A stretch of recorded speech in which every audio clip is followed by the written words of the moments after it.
ہر بچہ وزیر داخلہ ہے، ہر بیٹی وزیر داخلہ ہے، ہر ماں وزیر داخلہ ہے، کیونکہ ہم نے اس شہر میں 15ویں وزارت اللہ نے ہمیں دی ہے۔ یہ ہم 15ویں وزارت کر رہے ہیں، یہ اس کا شکر ہے، ہم اس قابل نہیں ہیں۔ ہم نے کوئی اس شہر میں برادری کی سیاست نہیں کی ہے، ہم نے اس شہر میں فرقوں کی سیاست نہیں کی ہے۔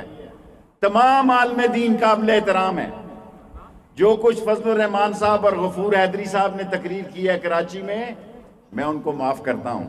مولانا صاحب، میں احترام کرتا رہوں گا آپ کا، میں اہل تشیع کا احترام کروں گا، اہل سنی کا احترام کروں گا، اہل دیوبند کا احترام کروں گا، کیونکہ ہم ان مدرسوں کو دین کے مینار سمجھتے ہیں۔ آپ ان مدرسوں کو سیاست میں لانا چاہتے ہیں۔ مجھے کوئی فکر نہیں ہے نون کی، وہ اپنا مسئلہ خود سیٹ کر لیں گے۔ مجھے کوئی ذرا سے بھی فکر نہیں ہے پیپلز پارٹی کی، وہ اپنے مسئلے سیٹ کرنے کے ماہر ہیں۔ مجھے فضل الرحمان کی فکر ہے، بند گلی میں جا رہا ہے۔ فضل الرحمان جس بند گلی میں جا رہے ہو، اس سے دین کے مدرسوں کو نہ نقصان پہنچے۔ یہ نہ ہو کہ میں یہ افسوس سے کہوں کہ میں بار بار آپ کو سمجھاتا رہا، میں بار بار آپ سے کہتا رہا کہ آؤ دین کا کالا کالا رسول اللہ کا جھنڈا اکٹھے اٹھائیں، لیکن مدرسے کے طلباء کو پڑھنے دیں۔ مدرسوں میں کالا کالا رسول اللہ کا جہاں علم بلند ہو، ہم ان کے ساتھ ہیں۔ لیکن جو باتیں آپ یہ کر رہے ہیں، 4 الزام آپ لگا رہے ہیں۔ آپ یہودی کا الزام لگاتے ہیں، آپ ختم نبوت کا الزام لگاتے ہیں، آپ کشمیر کی بات کرتے ہیں، آپ اسرائیل کی بات کرتے ہیں۔ آئیں، چاروں مسئلوں پر سارا راول پنڈی جو ہے وہ اللہ کے سامنے عہد کرتا ہے، دنیا کی ادھر سے ادھر ہو سکتی ہے، اس میں کبھی مفاہمت نہیں ہو سکتی۔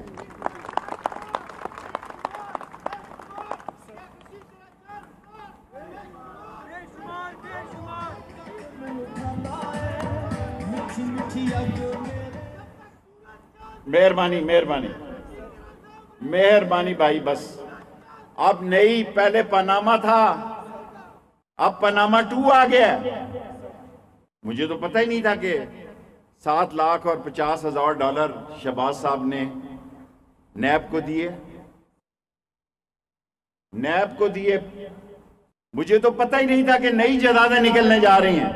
میں وقت سے پہلے بات کرتا ہوں اور لوگ میرا مذاق اڑاتے ہیں، تجزیے کرتے ہیں میرے بھائی، سارے ٹاک شو میں باتیں کرتے ہیں میرے بھائی قابل احترام۔ میں نے یہ کہا تھا کہ یہ ضمن میں حصہ لیں گے، آج دیکھیں گے یہ ضمنی الیکشن میں کمپین کر رہے ہیں، یہ ضمنی الیکشن کی کمپین کر رہے ہیں۔ میں نے یہ کہا تھا یہ استعفے نہیں دیں گے، یہ استعفے نہیں دے رہے ہیں۔ سینٹ کے الیکشن میں عمران خان گئے ہیں سپریم کورٹ میں کہ اس کو سیکرٹ قرار دے دیا جائے یا اوپن قرار دے دیا جائے، وہ چاہتا ہے اس کو اوپن قرار دیا جائے، جو مرضی فیصلہ ہو۔ ایک اور بھی حل ہے اس کا، ساری پارٹیاں مل کر بیٹھے اور جتنے ووٹ ہیں اتنے کینڈیڈیٹوں کا فیصلہ کر لیں، تاکہ کوئی ووٹ نہ بکے اور جمہوریت اور مستحکم ہو۔ ایک دن کے لیے اکٹھے ہو جاؤ، جب کاغذات نامزدگی داخل ہونے ہیں، جو پارٹی کینڈیڈیٹ نہ ہو اس کے کاغذ کو ریکمینڈ اور سیکنڈ نہ کیا جائے، تو یہ بھی نتیجہ نکل آئے گا۔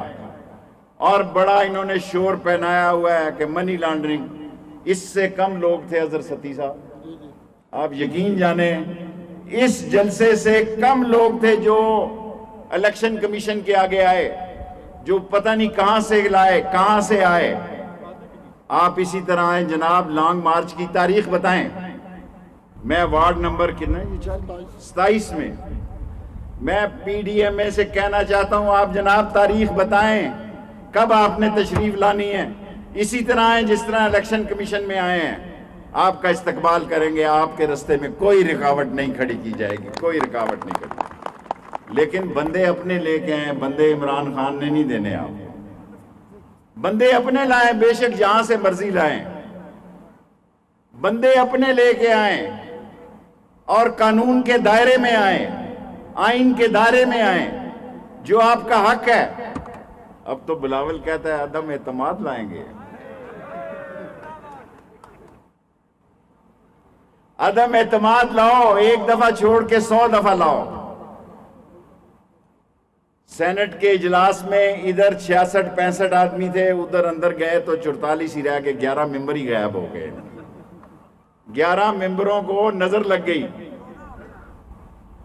صدر کے الیکشن میں کیا ہوا؟ مولانا فضل الرحمان صاحب خود صدر کے امیدوار تھے، لوگ بھول جاتے ہیں. اسی اسمبلی میں جس میں وہ لعنت بھیجتے ہیں، اسی اسمبلی میں وہ صدارت کے امیدوار تھے.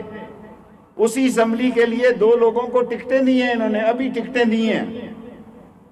اسی اسمبلی میں ان کا بیٹا بیٹھا ہے، لیکن لوگوں کا وقت ضائع کر رہے ہیں. میں ایک ہی اپیل ٹی وی کے ذریعے فضل الرحمان سے کرنا چاہتا ہوں. فضل الرحمان صاحب، پہلے بھی میں نے آپ سے کہا تھا آپ سے ہاتھ ہو جائے گا، آپ ہاتھ ملتے رہ جائیں گے. آج میں پھر اظہر ستی کے جلسے میں اعلان کرتا ہوں کہ آپ سے ہاتھ ہو جائے گا اور آپ ہاتھ ملتے رہ جائیں گے. میرے بھائیوں، ہم نے کوشش کی ہے کہ آپ پر، اس شہر پر کسی قبضہ گروپ کا نام نہ ہو، اللہ کا اور اس کے رسول کا نام ہو. کسی بدماشی کا نام نہ ہو، کسی تھانے کی چودراہٹ کا نام نہ ہو.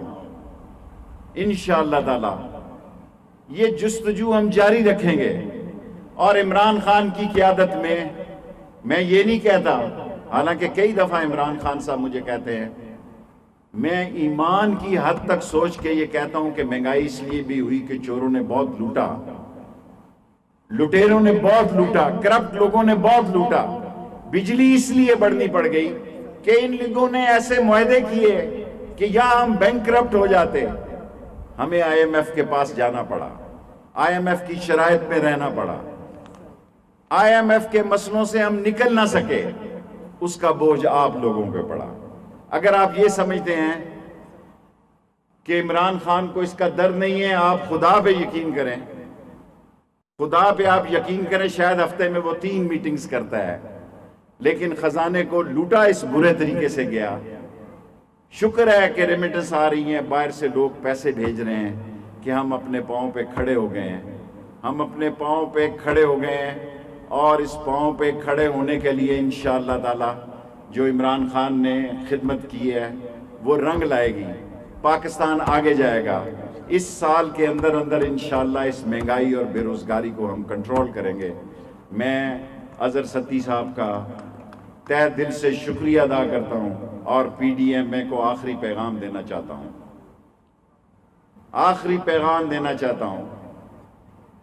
ضمنی الیکشن میں آپ حصہ لے رہے ہیں، بات ختم ہو گئی. سینٹ کے الیکشن میں آپ آ رہے ہیں، بات ختم ہو گئی. استعفے آپ دے نہیں رہے، بات ختم ہو گئی. اس لانگ مارچ میں بھی سوچو، تھوڑا بہت آپ کا پردہ رہ جائے گا. میں چاہتا ہوں کہ آپ کا پردہ رہ جائے، اور آپ جو اپریل میں یا مارچ کے آخر میں آنے کا سوچ رہے ہیں اس کو دوبارہ سوچیں. جو لاہور کا جلسہ ہوا ہے اور جو اسلام آباد میں الیکشن کمیشن کے بعد ہوا ہے، اس کے بعد آپ کی پوزیشن بڑی کمزور ہے. میں نہیں چاہتا کہ آپ ایکسپوز ہو جائیں. جس طرح تین ایشو پر آپ پیچھے ہوئے ہیں، اسی طرح آپ لانگ مارچ پر بھی ریکنسیڈر کریں. وفاقی وزیر داخلہ شیخ رشید احمد راولپنڈی میں تقریب سے خطاب کر رہے تھے. کہا کہ مولانا فضل الرحمان مدرسے کے بچوں کو سیاست میں استعمال کرنا چاہتے ہیں.